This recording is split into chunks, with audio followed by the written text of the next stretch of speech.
We are live. It's amazing. Oh my goodness, we have all sorts of fun faces in the crowd.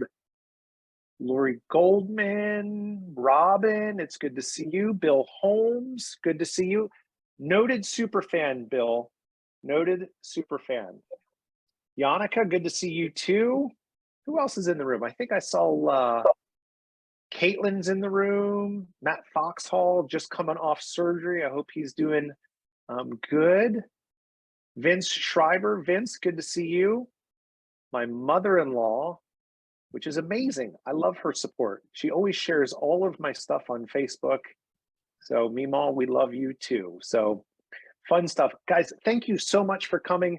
6 months. I can't believe that we've been doing this for 6 months. I think we've done 25 shows. And so it has been super fun to be on the journey, and I'm grateful for all of you to come along the journey with us. So if you could go into the chat, tell us where you're tuning in from, say hello, and we are going to get right into this because Pablo's going to, just like he did on episode 1, he's going to help sidekick with me. But I really want to share with you really the journey. I love to be transparent. Tom Vranis talked a lot about this in his episode, which I think was episode 25. About transparency. And in order to have transparency, there has to be trust, there has to be vulnerability and honesty to do all of that, right? And so sometimes pulling back the curtain, my sister showed up. Love you, Kim. You have to be vulnerable, right? So that includes, hey, here's the journey, come along on the journey with me, but also here are all the things that we've learned along the way, both the good stuff and the bad stuff. And so I'm going to start with the business lessons first. And so if you're considering doing a show, which we do it a little bit differently. So instead of just doing a podcast, which you can do multiple takes, we do it as a live show, which means warts and all. Even when I get emotional, when I see my sister, that doesn't get clipped out, right? Because that's exciting to me. And so doing a live show has been an amazing experience for me because here's the opportunity. The opportunity is that every week for the last 6 months, I have spoken to some of the smartest people that I can find to talk about how to create a compelling company, how to love your people better than anyone else. And so that becomes the fun part. Imagine if you dedicated yourself to take 1 hour every week to reach out to someone either you don't know or you do know, someone whose position you want to be in life or you admire, and say, take me on a journey. Help me to understand how you did it, what the lessons are, because as I always say, we're always better together. We get our teeth bashed in. And so let me share those lessons with you so you don't have to get your teeth bashed in along the way. And that's always been what it is that we're trying to do. It's why this thing here, right? On a mission to positively impact 5 million people over the next 5 years through better business. That's what it's all about. Because when I look at the impact that I want to make in life, it's all about, did I leave the world a better place? And so these are the gifts that the universe gave me, and that's what I'm supposed to do to share them. And so that's why I do this. And so I appreciate all of you coming along the journey with us. Pablo, thanks for being here, brother. Buddy, I'm super pumped, A, that we've been able to be on this journey with you, and B, that you wanted to do this. I love the authenticity. I love the giving nature that we all know you as. Real quick, do you want to tell people about your Facebook group and stuff like that? You're kind of like a notoriously bad call to actioner on your own show. It is so true because I get so excited. There's actually people here that would take their time to spend with me. And so, yes, if you have not visited, we have a private Facebook group, The Best Places to Lead show. Maria will drop it into the chat. And so it's just a place where like-minded people are gathering to share ideas, to post a question. And so if you're not there, I'd invite you to come, because what we're doing is trying to build something that is great and helpful and kind, because that's the DNA of the people that I want to be involved with, which are all of you. Awesome. I'm Awesome. getting Awesome. I'm getting for Clem too, Lori.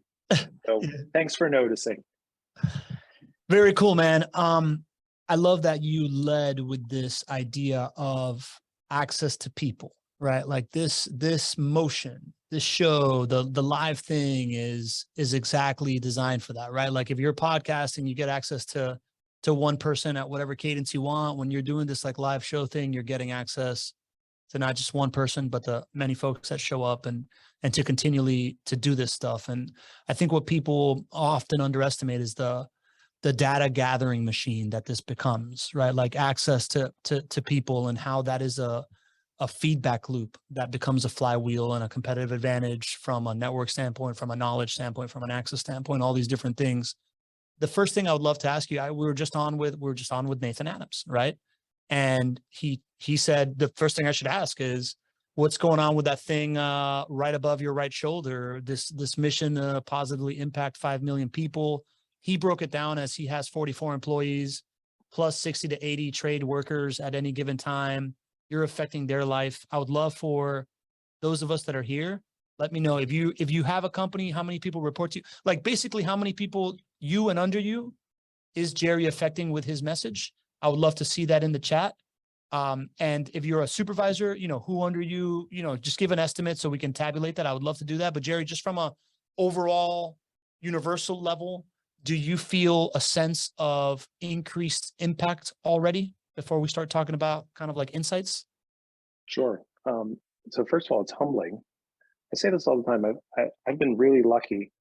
I've run 5 different businesses in 5 different industries, B2B, B2C. I've had some modicum of success in those places. And I've seen over 100 companies, inside 100 companies. And so when you start to get insights at scale, right, you keep on learning. And I think it's your responsibility in the social compact to give back to the community to hopefully make it a better place. And so for me, it's not really about measuring impact in year 1, right? I hope that I'm making an impact. I pour my heart and soul into this. I'm willing to share. But really, if I do everything right, the impact will start to get measured in year 4. And to me, that's because the books that I'm writing will have been completed and my wife will finally stop asking, where are the books? I will be on stages. For instance, Craig Petrus, who's the Associate Dean at the Warrington School of Business, invited me to come speak at the Warrington School of Business. Unfortunately, I can't be there because I'll be in Denver doing a strategic plan. That opportunity would have never come my way if I wasn't here sharing insights, using the insights that are coming from this show and using it to drive micro content to my social media feeds.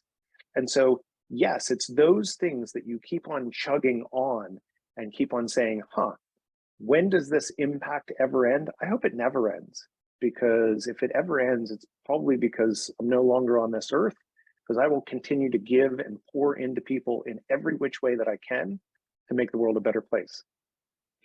Okay. All right. So you kind of punted on that one as far as numbers go, but that's okay. You talked about you're now going to Warrington School of Business, University of Florida, go Gators. Great school. You're going to impact the greatest minds in the nation. What are you, so talk to me about we are going into a recession right now, or we're in a recession, and you have the pulse of some of the fastest growing companies now. You're getting access to these CEOs. Talk to me a little bit from like a macroeconomic standpoint. What are trends that you're seeing based on information that you're getting here on the show? So first off, people are a little bit nervous. Very clearly, people are thinking about, how is this going to impact me? How should I potentially change what it is that I'm doing? But I think more than that, I think people are doubling down about, how do I become indispensable to my people and to my customers? And getting into that mindset, because all of us have choices in what it is that we do. And so this whole notion of just transactions, I think we've learned time for a paycheck has changed. COVID made people think about purpose, and I'm in the right place with the right people and it sets my soul on fire. That piece of it is super, super interesting because that has been a change and I don't see that stopping. But very specifically, people are doubling down on the conscious intention that they're bringing to their business and to their customers. One of the things that I'm really advising to all of my companies because of the recession is if you're waiting for your leads to dry up, then you're really going to be sunk. And so you should be doubling down on marketing in this environment because typically the playbook for CEOs is pull back on marketing dollars, pull back on advertising dollars, cut the quality, expect that the process takes care of quality, and administration shrinks. So that's your typical CEO playbook as your first cuts. And I would tell people you should be doubling down on marketing because it's the most important thing. The customers are out there, they're going to vote with their dollars. And if they don't know that you exist, then that's a problem. Awesome, man. You know what I find interesting in what you just said is on the first side of it, right? This idea that you're seeing an increasing trend in people subscribing to this thing that you have been championing for a long time. My first thought was, well, of course, he is self-selecting the people that do this because that's what we're here to talk about. But then my second thought was, I don't think that really matters because if you're getting cognitive bias that what you really believe in and the things that you believe to be true are out there in the world, it's almost like a self-fulfilling prophecy that's going to empower you to further preach this like thing that you've always been passionate about. What do you think about that? So, I mean, I always love to connect data to practical application, right? So when I look at the Edelman Trust Report and people are choosing companies, 63% of employees are choosing companies, specifically CEOs, based around social impact, diversity, equity, inclusion, just broader impact. What is the purpose of the organization? You're seeing all of these things happen. And so I just think to myself, how do we continue to drive that forward? Because one of the things that I have learned in the last 6 months is the foundation is the foundation for a reason. Why do you always start with vision and values? Well, I have to invite people and they want to know where they're going. So if I don't give them a clear vision or articulate where we're going, I may love going to the beach. That's the coolest thing that you can do. But if you love going to the mountains and snow skiing, then you're not going to love going to the beach. So without that clarity, you're going to have confusion and frustration inside of your building. So keep the foundations really, really clear. And everyone has spoken into that, right? The people who are doing the best places to work, the best remote places, the Inc. 500 people. I mean, those are the people that have been on the show and have shared all the things that they're doing. It's all about trust and culture and alignment, all of those things. All they're doing is reinforcing the people who are the best in the game at this right now are doing these things. And if you're not doing those things, then you may want to rethink your business. Love it, man. I think that's really interesting. Does any idea in this idea of the way that people should rethink their business and how the best in the game are acting, has anything struck you as particularly innovative? Can you give us an example of something that you saw like, oh, cool, I didn't realize that you were doing this. I'm going to take a little play out of this playbook. So Meg Newhouse, who has always run a remote first company. So prior to COVID, they were all remote. They're all reformed consultants. And so they were tired of traveling and they said, hey, we live in a high trust environment where we have professionals. We do not need to micromanage people. And they took that to the next step, which was, why don't we give people autonomy over how they're going to be assessed and reviewed? Because I don't know anyone who gets really pumped up about actually doing quarterly reviews for employees. I mean, do we need to give that feedback? Absolutely. But at the end of the day, isn't it really about continuous feedback loops? And if we do have trust inside of our building, and I think one of the things, that I've come to, the role of a leader is to create a fertile environment for your employees to feel engaged, autonomous, and to make good decisions. And so one of the things that they did was they did self-directed reviews. So you were able to chart a path on saying, here are the things that I need to be working on. Here's how I'm contributing to the organization. And so why don't we measure me on the things that I think that are important to contribute to the organization? And I thought it was brilliant because people are absolutely engaged. They have a hand in their own development and how they're contributing to the company. And if you're not hitting those goals, then boy, there's a lack of authenticity between who you are as a professional and how you're showing up with your actions. Interesting. So it's kind of like write your own job description and how you like it's write your own grading kind of like parameter. Is that kind of it? Yep. That's exactly what it was. It was, here are the things that we know as a company. Here are our objectives. Here's what we're driving towards, really clear on our vision and values. Now, how are you contributing? How will you contribute your unique talents and abilities to help us roll up to achieve those objectives?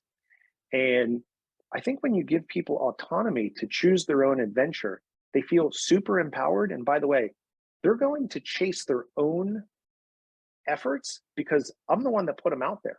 It wasn't my boss who said, hey, Pablo, I need you to do this. It was like, no, no, no. I set the metric. I set the yardstick. I better be able to go do these things. And again, Meg spoke at length about this, and Tom Vranas, who I'll mention again, trust inside organizations. If you lack trust, boy, you are going to slow your organization down because you second guess, you're not sure, you double check, you micromanage, and at the end of the day, that's way less fun. So if you can create that clarity and alignment, you can move way faster. That's interesting because you talk about clarity and alignment a lot, right? Like that to me is something that is, constant Jerry speaking point. You've been on that for a long time. This idea of trust seems to be a newly inserted paradigm into the equation that is now tied to this, right? Or maybe it's not, but this to me seems newer. What else are you learning about trust? Like is there too much trust? Are there frameworks on trust that you've learned? Give me some more on trust. Yeah. So, where does trust come from? Trust comes from doing what you say you're going to do. And so when you have clear vision, values, and actions, and you have real alignment there, the output of that is trust.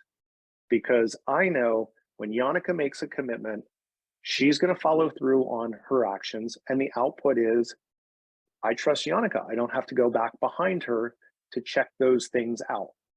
And so it's the way organizations move faster. It's almost like a resource, like capital is a resource. The more trust you have inside an organization, the faster you can move. Trust is a resource like capital is a resource. And the more you have in an organization, the faster you can move. That makes a lot of sense. Yeah. Did anybody in particular, I think about the Robin Dreeke episode. That was he's a trust guy. I don't think there's anyone across the board that didn't allude to the necessity for trust in some way. Robin Dreeke was very explicit. A spy catcher, an amazing guest, has frameworks of how that happens over time, right? It's almost like a handbook of how to do that. But I think inherently inside every organization, when it slows down, when there's a misalignment of values, then it turns out like, you know what? I just don't feel like speaking to Pablo today. So I'll put that project off till tomorrow, right? All of us have done that. We've all had misalignment inside an organization where it's like, it just creates friction. And so trust is central to getting things done.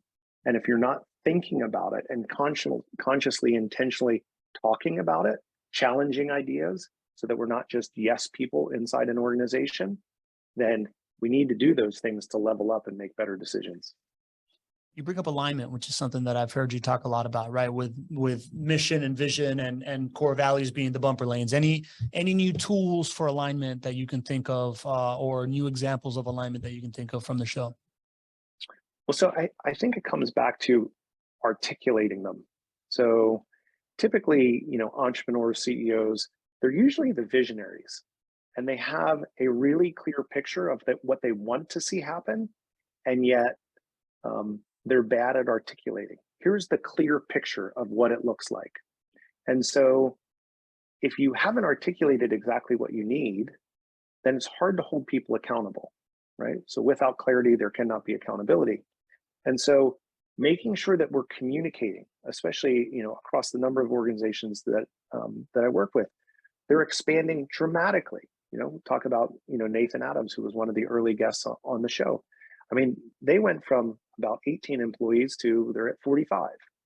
And so as you look at that, the mechanisms that you use to communicate, they change over time. And so you have to continue to reinforce the communication of what the expectations are, or you'll miss because I wasn't there that day. I didn't get the memo. So be ready to repeat yourself, send it out in an email, and that gets tiresome to leaders. Like, why won't people just listen? Well, that's the reality of the job that we're in, because we don't do the doing, right? Our people do the doing, but we have to do a great job of aligning all of these things for our people. Yeah, that makes me think of, and we're going to get to content strategy on the second half of the call, but like this idea that we often think that we got to say these new things in content when really we should just hit the same things that we believe in the most over and over. And that's how people know you for the thing that you do. It also makes me think of a guest that you and I both had on our respective shows, which is Megan Bowen, and the way that She was Refine awesome. Labs. Yeah, you want to kind of tell me, we both have a major man crush on Refine Labs. Anything that you learned from Refine Labs and Megan and stuff like that you want to take away? Yeah, absolutely. So for me, I mean, Megan is incredibly impressive, and they are on a rocket ship. I mean, 3 years ago they didn't exist, and now they have 120 employees, right? So imagine controlling that growth. She talked about a topic of psychological safety and explicitly making sure that people feel safe to show up who they are, how they see the world. And I had never explicitly articulated that way, right? It's respect for ideas, appreciation, kindness. But to me, psychological safety is the next step of that. You can show up transparently, authentically, to be yourself. And we all know there is real strength in diversity. I mean, one of the things that I constantly challenge companies, and now I'm becoming one of them, so I scare the heck out of myself in doing this, is I'm becoming the old white guy in the room. I'm 47. I got the gray hair. It's coming. And so what is it that we're doing to foster lots of different opinions from lots of different places? Because there's lots of people that we should be serving. And I will tell you, I have lots of blind spots. And so Megan surfacing that whole idea of psychological safety to me was just, that's really interesting. People should be talking about that, giving permission to say your thoughts and ideas are welcome here and appreciated. And so that was something that I really appreciated from Megan. Yeah, good stuff, man. If it makes you feel any better, you were already the old white guy in the room for me a long time ago. So. Let's go into, so that's organizationally wise, macro trends, organizational trends. Mm-hmm. You're a big kind of proponent of the leader as an individual. Yep. Let's talk into more personal growth stuff, frameworks, things of that sort. Let's do the same thing, right? Macro trend on leader as an individual, anything that you're seeing, overlying themes that have hit a lot. Yeah, absolutely. So it is, in my opinion, it is harder and harder to lead in today's environment. And so you look at what happened 3 years ago. We used to lead face to face. We used to have conversations with people. We used to see them in the hallway. And now all of a sudden we have these digital tools like Zoom, like Microsoft Teams, and we're in hybrid environments. So maybe I don't see Amy the way I used to see Amy in the hallway. And I don't get to build that relationship and those conversations. And so the way in which we're having to lead is different. 10 years ago, I used to be able to command and control, right? It was my way or the highway, right? I was just going to tell people what they needed to do. And if you didn't like it, go get another job because I got someone right behind you. That is not the environment that we live in today. It's never an environment that I have personally lived in because that's not my approach. Because I've never built a world-class relationship yelling at someone. So I don't yell at people because I aspire to build world-class relationships. all the work that you do as a leader is through people. And so recognizing that people are whole people and that you need to recognize what they're doing at home and at work as one unified thing. And I think that awareness is a massive change that has come onto leaders that we need to be thinking about.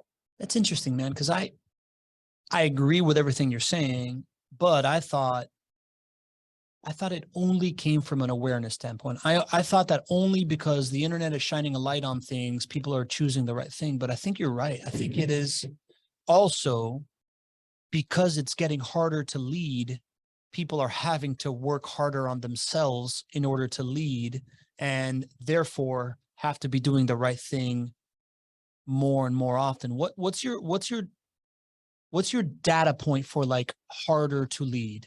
Because I get to speak to a lot of leaders. I get to speak to a lot of companies, through office hours, through the companies that I serve. The people are worn out. I mean, there was a DDI survey of 15,000 leaders. I mean, 60% of leaders are feeling worn out by the end of every single day. And it's not because, the work that we're doing is any harder, right? The actual technical work that we are delivering, it's the way in which we're having to do it.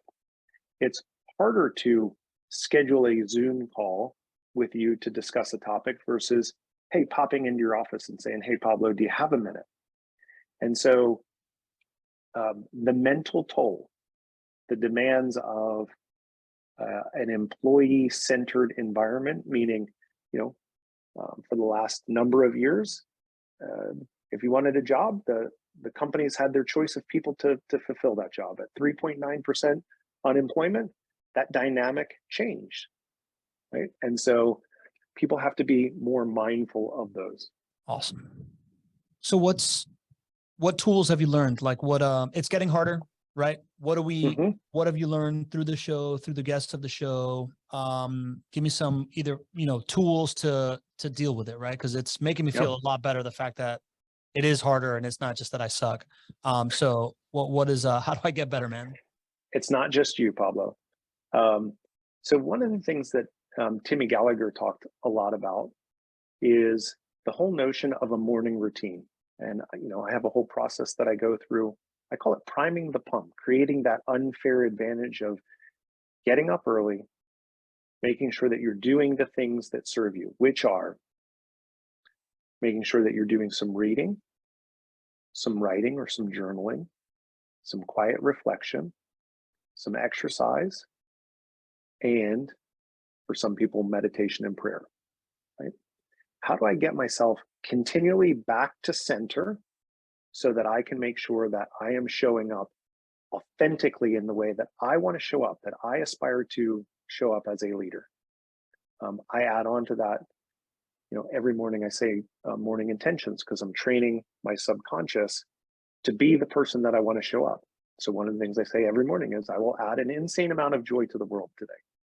I treasure collaboration over conflict, and when conflict is necessary, I'll keep it positive and constructive, right? And so you train your mind again and again and again to do these things. Meditation, bringing yourself back to center, to allow noise, things, values that are outside of yours to stay outside of yours and not negatively impact your day-to-day. And so if you can do all of those things, you are in a place to be bulletproof going forward. So morning routine is something to incorporate. That's a tool. Anything else as far as like things to move towards, things to incorporate into your life? Absolutely. So I talked about this on my last show. I was feeling overwhelmed, mentally overwhelmed, and decided not to do a show the 2 weeks prior.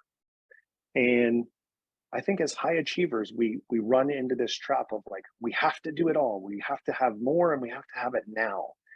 And the reality of it is that creates a really negative spiral and trap for yourself. And sometimes the right answer is pump the brake, give yourself grace. And when I did that, one of the frameworks that I talk about is the personal pentagon. So when people are stuck, it almost always comes back to one of these 5 things that I talk about. And for me, it was well, geez, am I feeding my positive mindset? Well, one of the things that I recognized I was doing was I was spending a lot of time on social media. And so I went onto my phone and I limited 15 minutes on Facebook and 30 minutes on LinkedIn. And suddenly I'm getting more of the right things done that I wanted to get done. And so it's all of this motion that you're trying to do. Social media can be a giant suck.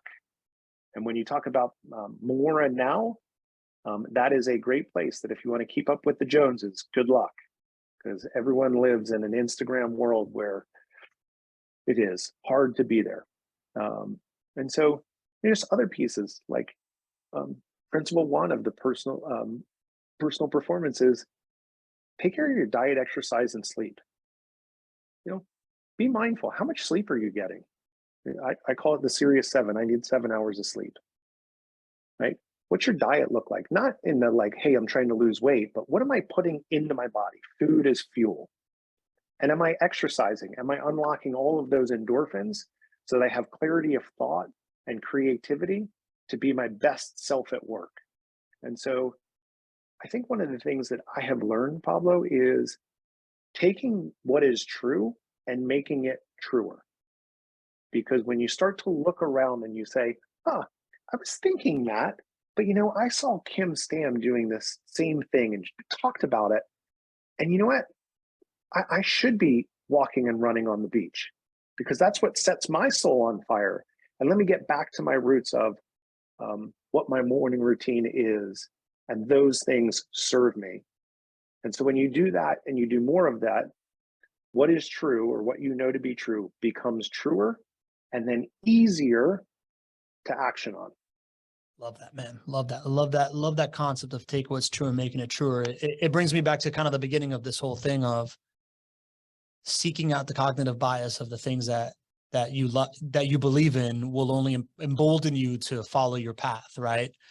Before we go into how you're doing this and the idea that this show is allowing you to help you with that and what else it might be doing for you, anything to run away from, right? Any traps, right? Like when I first 100 or so episodes of my podcast, I started it with, what are you struggling with? And I found that everybody struggles with imposter syndrome.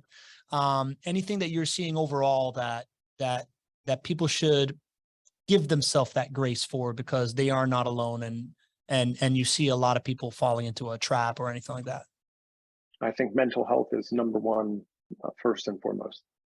And I'm seeing that because we've lived in a world where we've come through years of uncertainty. There are many psychologists looking and saying, this is this generation's World War I, World War II, of just doubling down, uncertainty. I mean, we're social creatures. We stayed in our houses for a long period of time, not doing things that come natural and fulfill us. And so I think just the whole notion of take care of your mental health. Raise your hand if you're having trouble with mental health, because it gets this, we're going to put it on the side. And that to me is, part of why I took a break 2 weeks ago. Most people, most high achievers would just say, I'm going to gut it out. Just get your butt moving, right? All those sports analogies that we use, like give them the pat on the back. Come on, you got this. Grit it out. I was a wrestler, right? All of those silly things. And sometimes the right answer is, in order to be my best, I have to take a break. And having the courage, and again, back to Megan Bowen, having the psychological safety to say, I'm not 100% right now. It is not my best performance. And so, for me, one of the decisions that I made was I value people's time so much that if I wasn't going to show up as my best, most authentic self, then it wasn't worth your time for showing up. And that's the promise that I give. And that's the standard that I hold myself to. If you're not going to get the best of me, then we're going to reschedule. And this is something that's super important to me. My Thursdays are super important in making sure that I get myself mentally prepared to show up here and to serve. And the fact that people show up, God, it's the most humbling thing in the world, Pablo. It is, isn't it? I love that, right? Like at our company, our chief heart officer a couple months ago was like, I need a mental health day, or, you know, I'm taking a mental health day. And I was like, man, that's great. Right. Because you're so much more likely to be like, man, I have strep throat, so I can't come in because I'm sick. But like taking like a head sick day makes a ton of sense. And being able to evangelize the idea of that this is the same exact thing. It's just like you need to rest and take fluids. When you have a mental sick day, you got to go fill your bucket in some way to get back on it, man. I think that's a really, really awesome. Well, because it's not something that you can necessarily see, right? So it's easy to ostracize that crazy person or that person who's not very resilient or needs to be more gritty, any of those pieces. And the reality of it is, man, no, I'm just not operating at my best, and having the ability to say, no, it's not like I broke my arm or I'm getting my Achilles tendon repaired or any of those things. It's a function of I'm not in the best place that I can be at. Love it. Love it. All right, man. Let's talk about this thing, right? Yeah.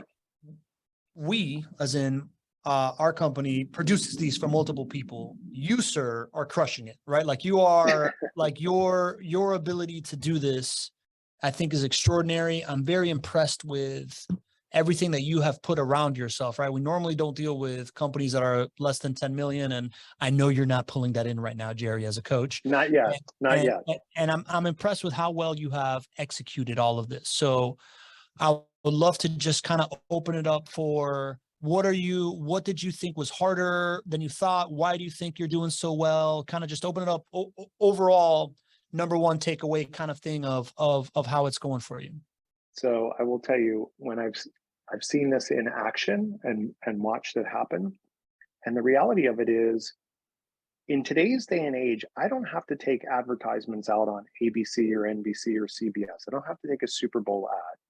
I have to create content that is super valuable, super interesting, giving golden nuggets to people to go like, huh, that was interesting. I didn't consider that. And I'm in a better place now that you can become your own media company thanks to social media, thanks to technology. And if you're not taking advantage of that to serve the community that you want to serve, I think you're missing the greatest opportunity in the history, maybe of the world, because in television times, it costs a lot of money to get on television, right? Take out radio ads, take out billboard ads. You get on social media, the relative cost is your time and maybe some production costs. And so where else in the history of the world have you been able to reach so many people who are like-minded and say, yeah, let's talk about these things? And so I just think this is the most extraordinary opportunity. And, you know, as I think about this mission to positively impact 5 million people over the next 5 years, why would I not take advantage of this medium to go do that? I mean, I obviously agree. I guess you're answering that from the standpoint of this is why you're busting your ass to do it. Like, cause you just see such a ripe opportunity in this. Is that kind of what you're telling me? I come back to, I'm trying to serve a community. And I've said this a million times. I've never met anyone who shows up to work and says, you know what, I really want to suck today.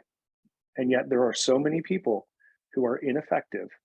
And it's because as leaders, we don't do a great job of setting the stage for our people to be successful, to create that clarity, to have alignment, to trust your people, to all the things that compelling companies do.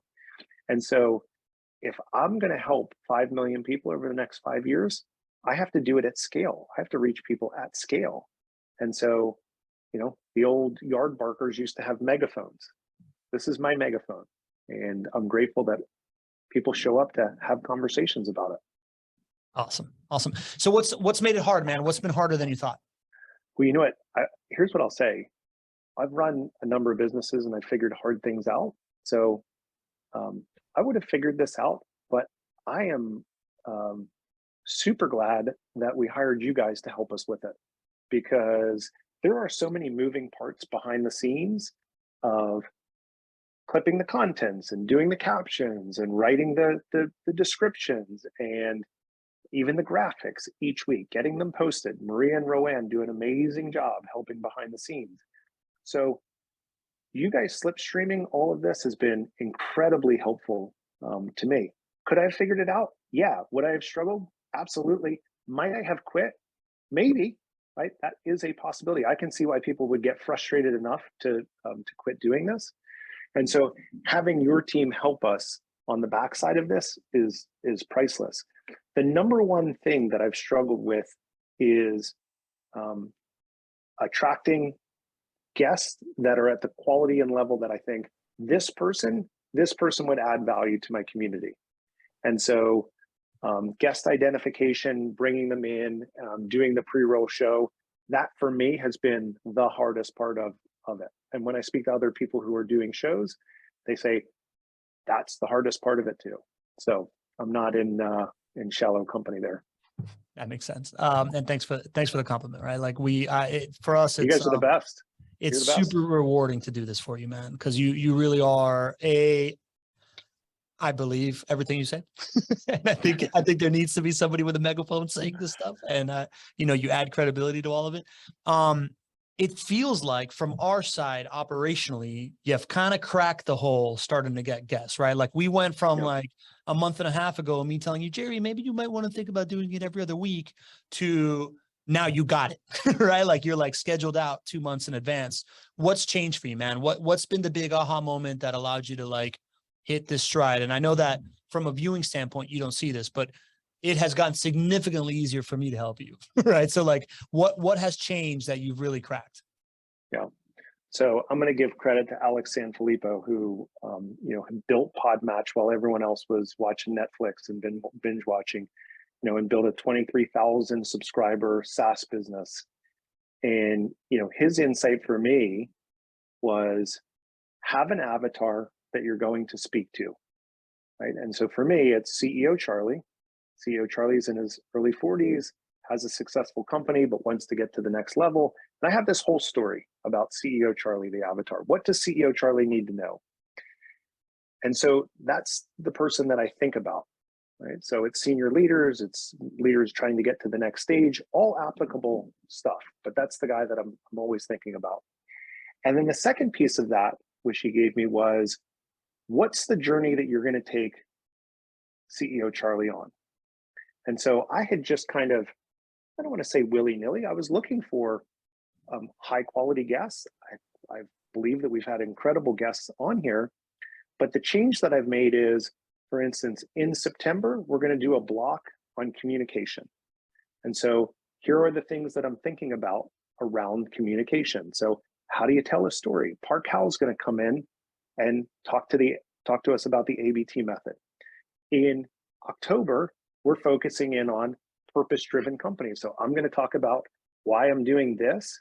And then we have other companies that are coming in, certified B Corporation, triple bottom line, people, profits, and planets, and share how that impacts them operating and leading their business. November, we're going to talk about strategic planning, right? And so by focusing in on here are the areas that I'm thinking about and what I need to bring people on to teach them, it's way easier to say, who do I need to speak to about strategic planning? Well, one of the most used methodologies in strategic planning is a book called Traction, which is by Gino Wickman and EOS. And so he's handed the torch over to a guy, Mike Payton. And so I had a call with his assistant yesterday. And so Mike Payton eventually is going to be on the show. His schedule doesn't work for this time around, but it helps you to identify, hey, if I'm going to teach this, who are the people that I need to have on the show to create the most dynamic experience that I possibly can to give the viewers, that was amazing, I'm coming back next week.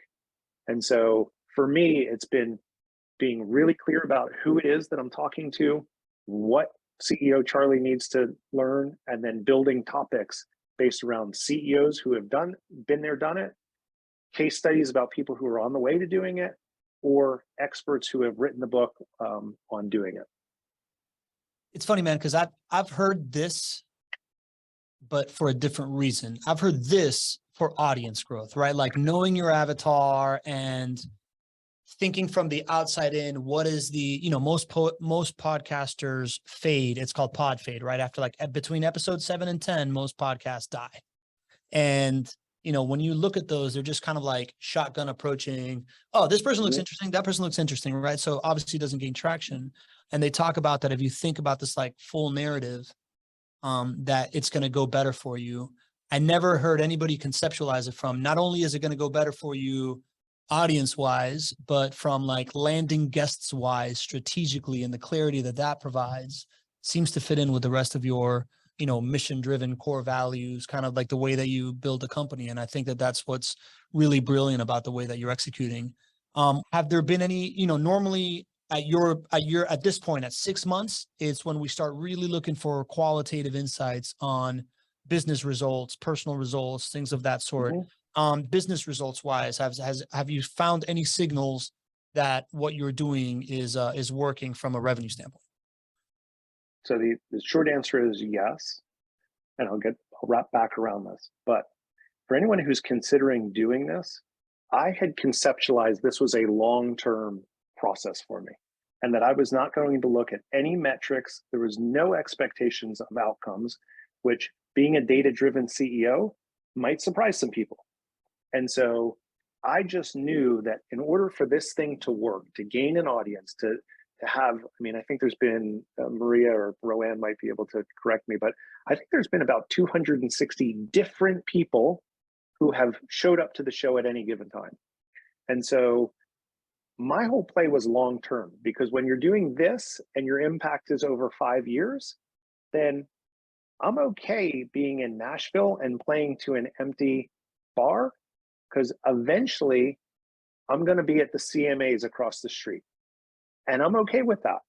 And so when you take a long-term approach to things, it changes your mindset of what it is that you need for whatever marketing activity that you're doing to be successful over the long term. So I'm committed to this. I said I wouldn't look at statistics, for 9 months, but it is because we're putting out micro contact, because we are doing this and people show up on a regular basis, people like Bill Holmes, super fan, Craig Beskey, super fan, right?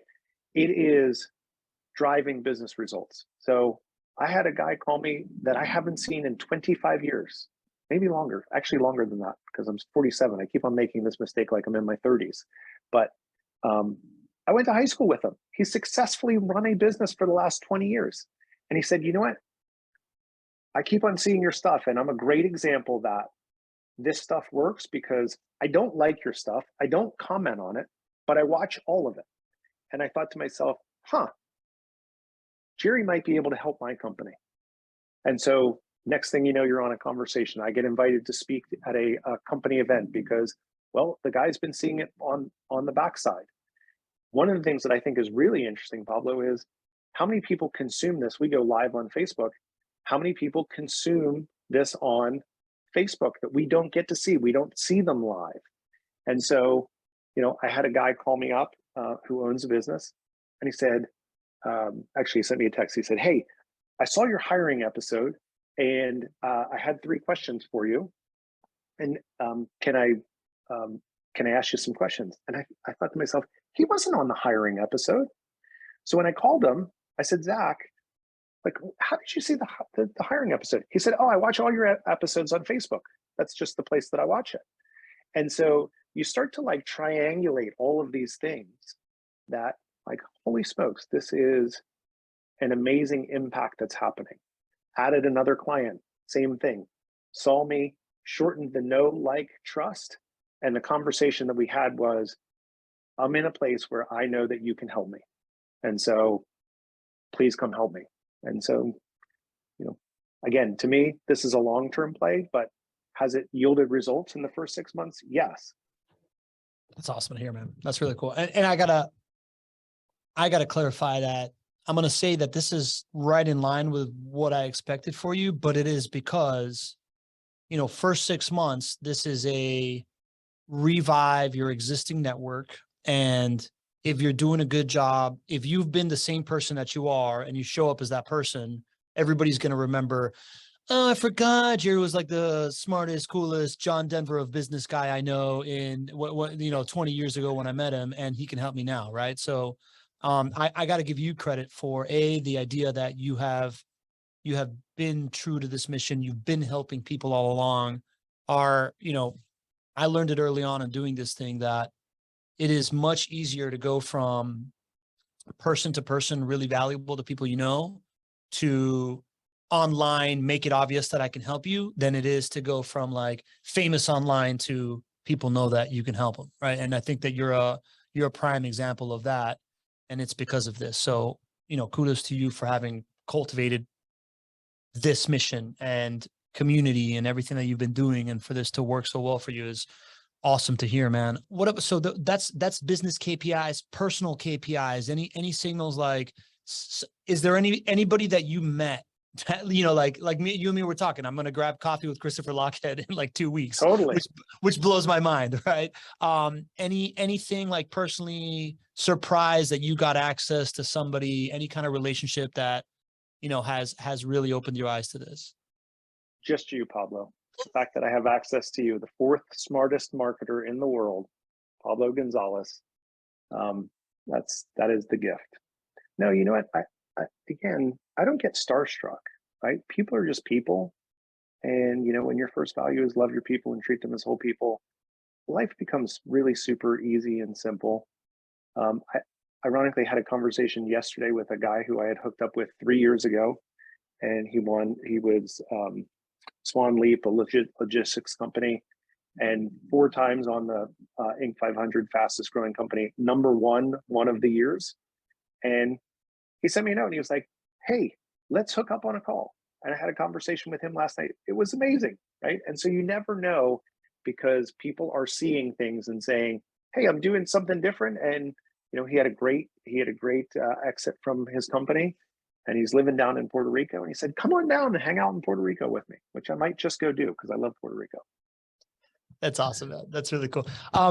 Yeah, I forgot to hit on another truth that you said, right? Like this idea that it's like the Pareto principle, right? Like 20% of the people watching are actually engaging. And then there's 80% of what Walker calls the dark funnel, right? Like this idea that this stuff is getting shared around, and people can have been watching. Like I've had a ton of like really trippy things of just like, really? I've had somebody, my buddy Gareth Beverly, who contacted me after like 2 years of not talking to him and was like reciting to me, speaking point by speaking point, right? Of everything that I saw. I was like, whoa, you've been paying attention, dude. That's incredible. And he just made managing director of his company. So very, very true. What if you were to start this over, what would you do different? I would have been more intentional on the journey that I was taking CEO Charlie on. And so I think that's the one piece that I think about. Geez, I have a real responsibility here to make sure that I am educating people. I mean, when you take a college course, you don't just show up and say like, oh, we're just going to learn a handful of things today. No, you go take Calculus 101, you go take Leadership Studies 101. And so me getting focused in around themes and knowing, because I speak to leaders all day long, it's what I do. I know what the pain points are. I know that companies who are fast growing suck at communicating. I know that people generally avoid conflict. And so let's figure out how we give people the tools to have crucial conversations. And so that whole piece for me just framed up, oh, this is exciting. What's the next journey that I'm going to take CEO Charlie and my audience on? And so I think if I can be a good steward of that resource, and also listen, like I would love if you guys have things that you want me to talk about, I will get it on the board. I will go find the person who is the best in the world that I can find that will come on the show, and we'll have that conversation. And I love the fact that in the scope of being able to do this live, that you can have conversations. Before we went live, I was joking that, there's handfuls of people that when we end the Facebook Live and we say goodbye, they just stay on. And then there's like an after party that happens. And then people are asking different questions with the guest, and, you get to have different conversations. And I finally have to say, everyone, I love you, but I have to go get my kids from school. But that to me is a super fun part of everything that we're doing. Lori's got a great question here that is awesome because Lori's a super connector and has introduced Isar and I to a bunch of people already. But she's asking in regards to supporting you and looking for guests, right? Who are you looking for? What kind of guests are you looking for? How can she or we help? Yeah. So in my mind, it really falls into three buckets. One is it's actual senior leaders who are running award-winning companies, specifically places like the Inc. 500, which just came out. Ironically, two of our interviewees, Tom Vranis and Tyler Robertson, both made the Inc. 500 this year again. And so best places to work, Inc. 500 type award-winning companies, people who are on their way there. So a guy like Nathan Adams, he cracked the code inside his company when he finally came up with that compelling vision statement of we're going to build a greener Colorado. And so people who are doing really cool things where you go like, huh, that's an interesting leader. What's the case study there that we can all learn from? And then the third one is really the experts on a topic. And it doesn't necessarily have to be the person who wrote the book, but maybe they're talking on LinkedIn, they have interesting ideas. But what are the people that are helping leaders create compelling companies where people would come and work and show up for free and can't believe they get paid on Fridays? Nice. All right, cool. Now you know Lori. Lori's going to go get them for you, I'm sure. Isar's got a question. He's asking, when it comes to landing big guests, what's your approach in the first message you send them, and what do you offer them to make them agree to become guests? It has been easier since I've framed up that I'm doing a topic about strategic planning. I've selected you because of this specific thing that you have done in your career. And I think it would be extraordinary for you to add incredible value to my community. And so there's some people, Isar, that are like us. We give back. I've had my teeth bashed in. You don't have to get your teeth bashed in because I've done it for you. Let me just share the lessons with you. And there's other people that, I mean, I can see they read the email and they never respond. And at some point in time, when we are a top entrepreneur business podcast and their publicist is calling and saying, we want to be on the show, I'll pull that email back up and say, you know, I offered you a chance many, many moons ago to be on the show. But I think it's really just the notion of people understanding how they fit in to your show and you being thoughtful and gracious and humble. I think I do really well if I can get on a call with someone to say, here's who we are, here's what we do, here's what our approach is. And, you know, typically there's 12 to 24 people. We've had, 16 to 18 people on this call, and we do it live and people can ask questions. It's like, oh, I've never been on a live podcast.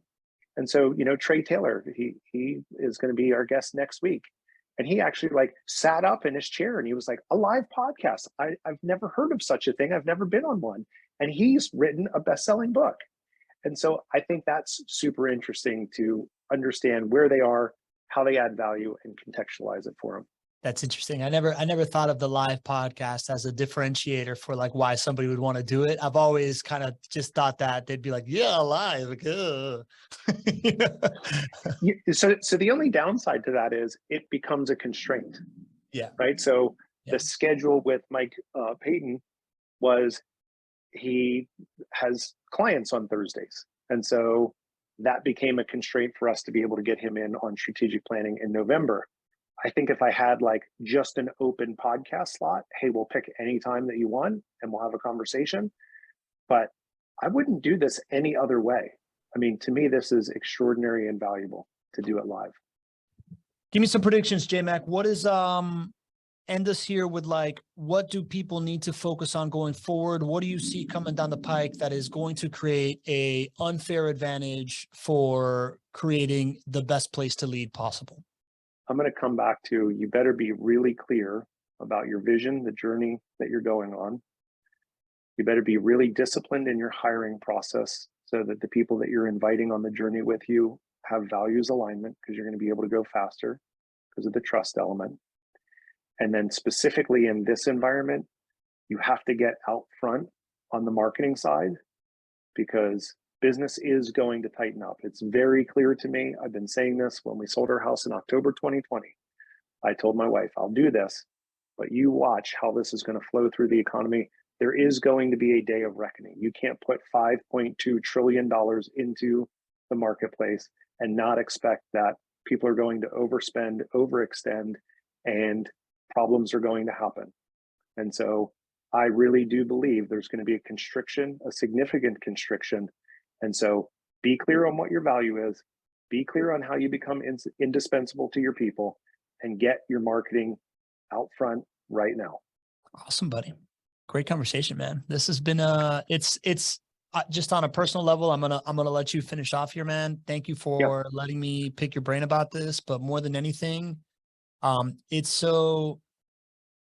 been so rewarding to meet you in early 2019 and watch kind of this evolution of you really stepping into the spotlight, right? Like I mentioned, you're like this like quirky guy that's, really compelling, and everybody around you gravitates, and, and to see you kind of like step into the limelight, right? Like you went from putting these like regurgitated posts on LinkedIn to now just daily thought leadership. And how every time we're just like, well, we can't find a guest, you got a keynote, you're like, well, I'll just come up with one. And then you show up and you do it. It's really been rewarding to see you perform at this level, and to really get to, I remember having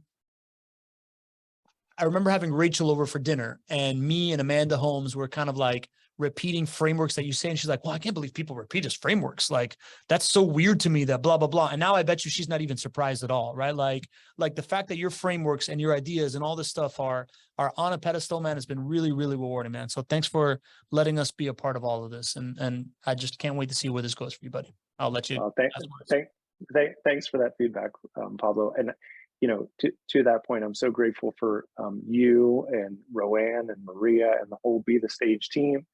And to your point about Rachel, Rachel would say this comes as no surprise to her, because all of these frameworks are actually hers, which is why she needs to be a guest on the show. And so I think I might make that happen. I think that would be a lot of fun.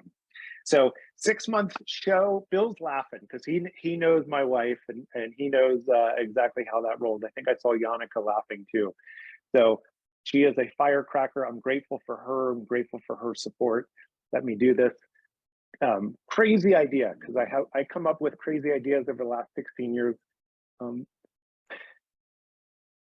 And get to lead is the best one that I get to do.